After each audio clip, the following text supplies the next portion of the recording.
काम वेगानं सुरू. पुण्यात वाढती वाहतूक कोंडी आणि पालखी सोहळ्याच्या पार्श्वभूमीवर 100 ट्रॅफिक वॉर्डन 3 महिन्यांसाठी तैनात केले जाणार. यासाठी पुणे पोलीस आणि क्रेडाईमध्ये सामंजस्य करार.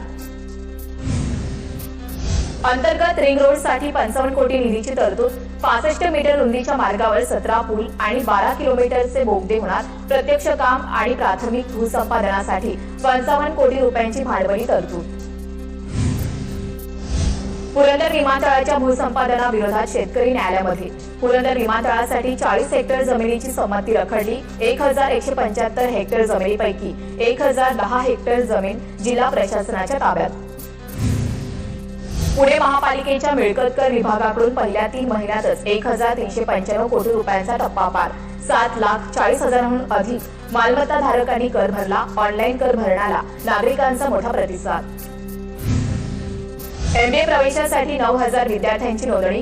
MBA प्रवेशाची अंतिम गुणवत्ता यादी 20 जुलैला. MBA आणि MMS या पदव्युत्तर पदवी अभ्यासक्रमाच्या प्रवेश प्रक्रियेला सुरुवात. साताऱ्याच्या पाटणमधील मोरणा शिक्षण संस्थेच्या शाळांना हरित शाळेचा देशातील 6वा क्रमांक. सोनवडे या ठिकाणी शिवाजीराव देसाई महाविद्यालय आणि न्यू इंग्लिश स्कूल धावडे या शाळांना बहुमान. हरित शाळा स्पर्धेअंतर्गत विविध उपक्रम राबवले.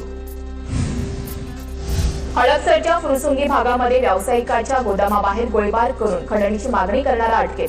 राजस्थान पंजाब सीमेवर पुणे पोलिसांची कारवाई. लॉरेन्स बिश्नोई टोळीच्या नावानं पोलाद व्यावसायिकाकडे 50 कोटींची खंडणी मागितली.